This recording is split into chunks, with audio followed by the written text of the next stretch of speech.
तो दोस्तों आप सभी का स्वागत है HRI न्यूज पर। दोस्तों इस समय के बेहद बड़ी खबरें और मुख्य समाचार आपके लिए लेकर आए हैं। इसी वीडियो में जानेंगे आज की सभी बड़ी खबरें, दिन भर के मुख्य समाचार आपके लिए दोस्तों जानना बहुत ही जरूरी है। तो दोस्तों आपसे रिक्वेस्ट है, अगर आप हमारे चैनल पर नए हैं तो चैनल को सब्सक्राइब करके पास ही बने घंटे के आइकन को जरूर दबाइएगा। तो दोस्तों पहली बड़ी खबर में बता दें, गुजरात स्थानीय निकाय चुनाव को लेकर दोस्तों बेहद बड़ी खबर आपको बताते चले। गुजरात में बीजेपी और कांग्रेस की सीधी है टक्कर। 6 शहरों में नगर निकाय चुनावों का मतदान जारी। गुजरात के 6 बड़े शहरों अहमदाबाद, सूरत, बड़ोदरा, भावनगर, जामनगर और राजकोट में नगर निगम चुनाव के लिए आज मतदान सुबह से ही शुरू हो चुका है। इन 6 शहरों में हो रहे चुनाव में भाजपा और कांग्रेस की सीधी टक्कर है, जिसे मुख्यमंत्री विजय रूपाणी के लिए एक अग्नि परीक्षा से कम नहीं देखा जा रहा है। कहा जा रहा है कि ये चुनाव ही अगले साल होने वाले विधानसभा चुनाव का मिजाज तय कर सकते हैं और इन चुनाव पर सभी की नजरें भी टिकी रहेंगी। और इन्हीं चुनावों के बीच गुजरात में अमित शाह का जबरदस्त तरीके से विरोध भी हुआ है। किसानों ने किया है विरोध प्रदर्शन अमित शाह के खिलाफ और लगाए हैं गो बैक अमित शाह के नारे गुजरात में। दोस्तों ये बड़ी खबर है, देख सकते हैं एक तरफ जहां मतदान जारी है, अमित शाह भी पहुंचे थे मतदान केंद्र पर और वहीं पर देख सकते हैं किसानों ने जोरदार तरीके से विरोध किया है अमित शाह का। वहीं एक और खबर जानते हैं, पमेला गोस्वामी की गिरफ्तारी पर बोले हैं तेज प्रताप, खिलाफ जाओगे या कोकीन के फायदे गिनवाओगे।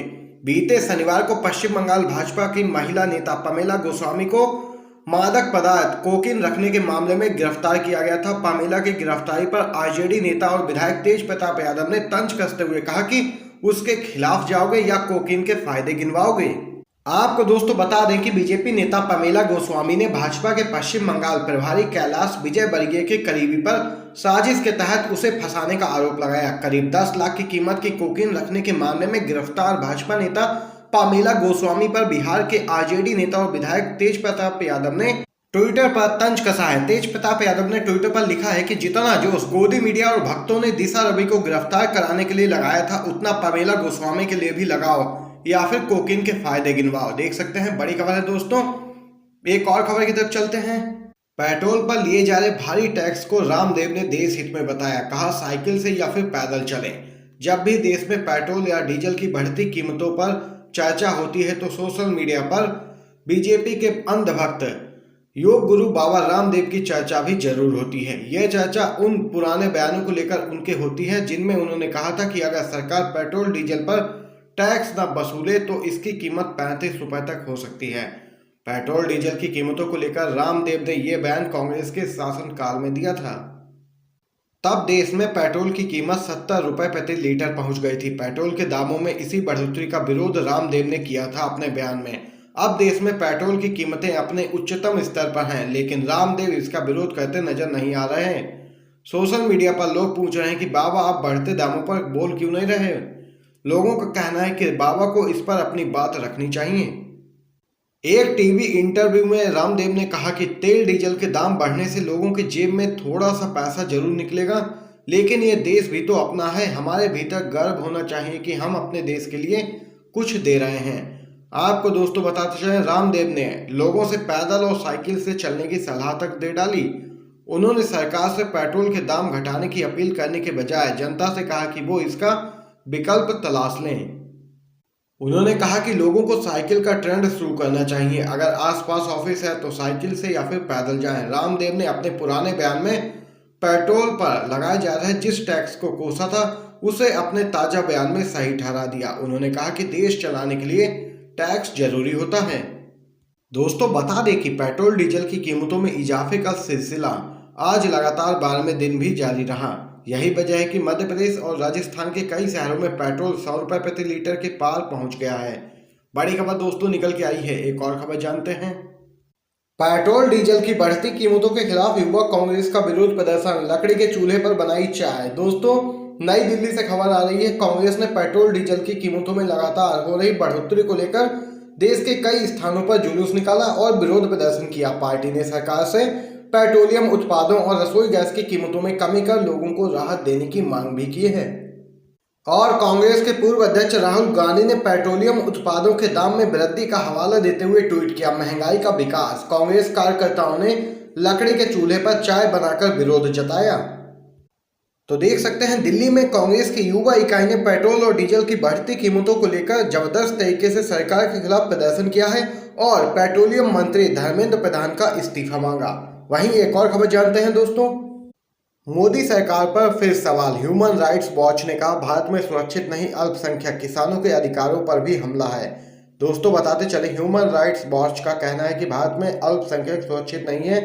उसका कहना है कि भारत में मुसलमानों के खिलाफ सुनियोजित ढंग से भेदभाव करने और सरकार पर सवाल उठाने वाले लोगों के खिलाफ बदनाम करने वाले कानूनों और नीतियों को अपनाया जा रहा है। बीजेपी सरकार पुलिस और कोर्ट जैसी स्वतंत्र संस्थाओं में पैठ बनाकर धार्मिक अल्पसंख्यकों को धमकाने, उन्हें परेशान करने के लिए राष्ट्रवादी समूहों को लैस कर रही है।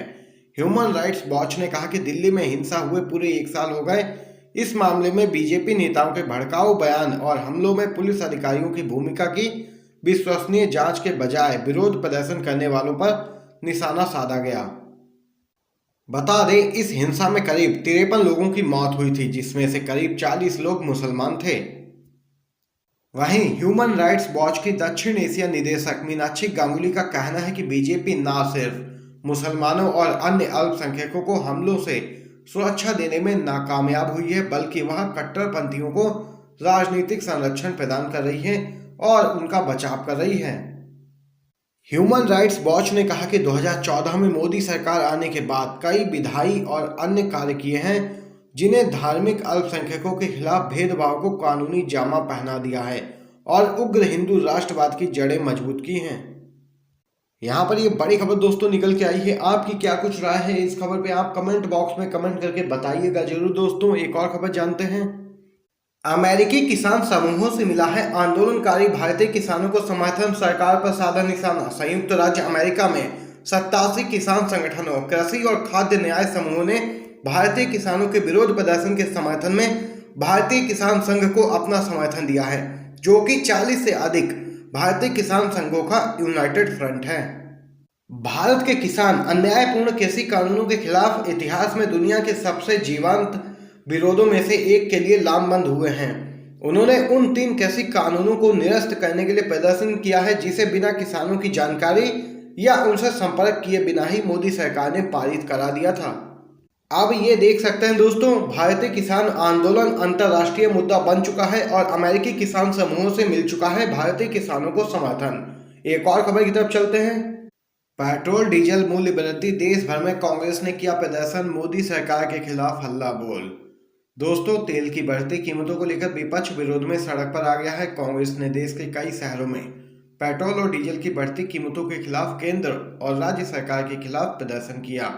इस मामले को लेकर कांग्रेस ने केंद्र सरकार के खिलाफ आक्रामक रुख अपनाए हुए है। कांग्रेस के पूर्व अध्यक्ष राहुल गांधी के बाद पार्टी की उत्तर प्रदेश प्रभारी प्रियंका गांधी ने भी मोदी सरकार पर निशाना साधा। प्रियंका ने सरकार पर कटाक्ष करते हुए कहा, भाजपा सरकार को सप्ताह के उस दिन का नाम अच्छा दिन कर देना चाहिए जिस दिन डीजल और पेट्रोल के दामों में वृद्धि ना हो, क्योंकि महंगाई की मार के चलते बाकी दिन तो आम जनों के लिए महंगे दिन हैं।